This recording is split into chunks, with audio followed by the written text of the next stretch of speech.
Fala pessoal, tudo bem? Aqui é o Rodolfo da Universidade de Andarilho e hoje a gente vai conversar um pouco sobre você.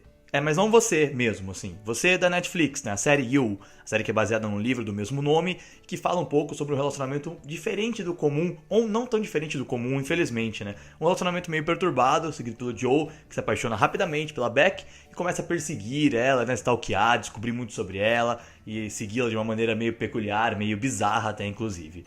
Essa série ela é muito bacana, porque ela retrata aquele contexto meio abusivo, controlador e possessivo, assim, que é bastante comum no mundo moderno, nos relacionamentos modernos, bastante comum, inclusive, nessas situações que chegam até feminicídios, por exemplo, mas também acontece no caso contrário, uma mulher que faça isso também para um cara, isso acontece dos dois lados, a atitude pode ser a mesma, mas o legal de ser retratado é porque ela mostra como que isso acontece na cabeça dele, como que ele pensa sobre aquilo que ele tá fazendo, né, como que ele enxerga a própria atitude, como que ele enxerga as coisas que ele tem feito para a Beck, como que o Joe encara a situação, como que ele justifica os seus atos e tudo mais. É uma série bem bacana, tem ganhado muito espaço ali na mídia e a gente vai conversar sobre ela para falar sobre a complexidade dos relacionamentos. E aqui nesse primeiro episódio, né, aqui nessa primeira parte do Mídia que Ensina baseado em você, da Netflix, a gente vai conversar sobre amor, controle e obsessão. O que é bastante importante de você perceber nessas três palavras? Elas não existem em conjunto. Um é amor, um é controle e obsessão.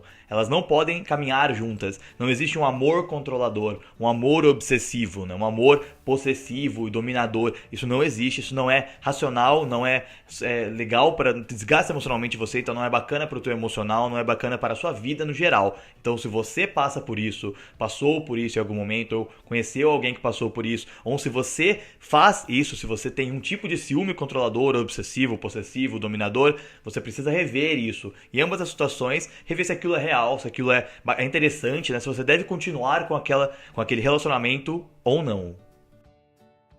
Quando a série começa e a gente conhece o Joe, ele parece só um cara analítico, né? Um cara que observa de longe, que é bem perspicaz, que percebe bastante das pessoas, mas ele se envolve muito rapidamente com a Beck. E não um envolvimento em conjunto, né? Um envolvimento que parte apenas dele. Um envolvimento dele olhar pra ela e já ganhar aquela paixão, aquele amor à primeira vista, né? Aquele sentimento fortíssimo que pode, na verdade, ser uma confusão da ideia de carência, né? Então eu tenho uma carência abusiva, uma carência excessiva por ser sozinho, por ser solitário, por estar com dificuldades de convívio social. Então eu conheço alguém que parece interessante pra mim e aquele interesse ele se torna avassalador, né? Ele se torna um interesse muito fora do comum, muito autêntico, muito explícito, né? E enorme, porque a minha carência controla aquilo. Então a gente tem que tomar cuidado para não confundir o sentimento com carência, né? A carência faz com que a gente acelere as coisas e faz com que essas coisas elas cresçam de maneira errada também, desordenada. Por isso a gente tem que saber diferenciar essas coisas. É uma das coisas que a série retrata bem. Mas conforme o episódio avança, né, a série avança e a gente vai conhecendo um pouco mais do Joe, a gente vê que aquela questão da carência mesmo, ela cria um amor diferenciado, né, um amor que é dominador. Então ele começa a seguir a Beck, ele começa a seguir aquela mulher que ele se interessou, aquela pessoa que ele se envolveu emocionalmente, mesmo sem contato qualquer. Ele começa a segui-la, começa a pesquisar sobre ela, descobrir tudo sobre ela, descobrir onde ela mora, rouba o celular dela, começa a observar ela de um lugar assim meio assustador. Ele fica escondido para poder observá-la, né, ver o que ela tá fazendo. Inclusive observa ela enquanto ela tem relações sexuais e começa a fantasiar de como seria se ele estivesse naquele local no momento posterior, né, se ele pudesse dar prazer para ela. E aquilo cria uma situação meio dominadora, mas um domínio que é abusivo, porque é interno no começo. Ele ainda não tem contato com ela, mas ele já imagina aquele contato, porque ele acha que ela já pertence a ele. Ele acha que ela pertence, que vai pertencer a ele em algum momento. Então aquele amor dele, que é mostrado no primeiro momento, ele já é refletido por uma situação de dominação, né? Uma situação de obsessão realmente. Ele passa a perseguir a pessoa, e não apenas demonstrar interesse, demonstrar afeto. Perseguição real, seguir, tentar controlar, tentar possuir aquela pessoa, né? Fazê-la um pertence para si.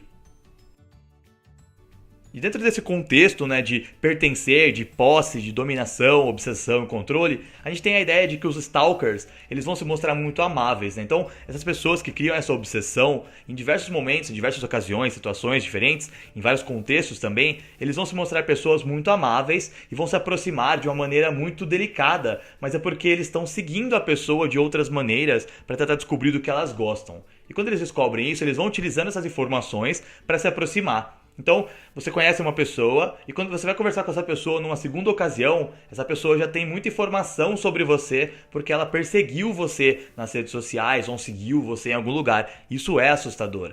Quando você gera um afeto, tem um interesse pequeno, tem um envolvimento ali, um flerte, alguma coisa do tipo, e você começa a conversar e passa a contar para aquela pessoa sobre os seus segredos, sobre os seus gostos, e depois ela utiliza aquilo para te presentear, natural, ok, isso é um relacionamento saudável. Mas quando você conhece uma pessoa e na sequência você já tem contato com ela e você, por exemplo, já oferece um presente que ela gosta, que você viu no Facebook dela, ou uma foto que você viu no Instagram, você usa para referenciar algum assunto, isso já passa um pouquinho do nível de comum, né, de interesse, para o nível de stalker mesmo, que é o perseguidor, né, o termo que a internet utiliza para definir o cara que persegue, que vai afim ali para pesquisar sobre a pessoa, como um detetive, né, mas com interesses próprios. E a gente tem que tomar cuidado com esses stalkers amáveis, porque isso, nessa sessão de carência, né, como é um mundo muito corrido, muito moderno e acelerado, a gente pode estar com uma carência que quando a pessoa demonstra atenção pra gente, a gente pode não perceber o quão estranho é ela ter aquelas informações e a gente reagir depois com um afeto diferenciado. Mas na verdade ela tem aquelas informações porque ela perseguiu a nossa identidade, né? Ela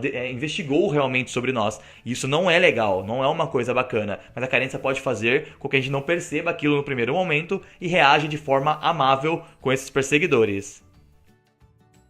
E na grande maioria dos casos, esse amor platônico, né, esse amor elevado, essa entrega absurda e obsessiva, ela existe porque não existe tanto amor próprio, né? Então quando você tem baixo amor próprio, a ideia é que você tenha um alto amor platônico, que você desenvolva relacionamentos amorosos intensos demais, porque você não tem controle daquele sentimento, já que você não consegue depositar aquele sentimento em você. Isso gera essa perseguição, né? Tem uma cena que ele vai e descreve algumas obras pra Beck, e a Beck fala, nossa, são as minhas obras de cabeceira, né? Como você sabe disso? E ela mal tem noção de que o Joe, ele realmente viu os livros na casa dela. Ele entrou na casa dela enquanto ela não estava lá, e ele viu aquilo que ela mais gostava. Ele perseguiu as informações e utilizou aquilo para que ela se sentisse recebendo atenção, para que ela sentisse o afeto dele. Quando na verdade era um amor platônico absurdo, né? Era uma situação completamente fora do real, fora do comum, né? Fora do normal e fora do aceitável. Então ele tem essa reação, esse amor platônico, justamente por não conseguir se amar. Existe uma dificuldade muito grande dele com as histórias do passado, o trauma do relacionamento anterior, que não foi bem explicado, mas já é citado, a gente sabe que é uma coisa muito complicada na vida dele, e geralmente é muito complicada na vida de quase todas as pessoas que a gente encontra por aí, e esse amor platônico que ele deposita na Beck é algo que realmente ele não consegue depositar em si mesmo. Eu espero que vocês tenham gostado do vídeo, que continue a seguir e compartilhar todos os conteúdos da Universidade Andarilho. Até a próxima!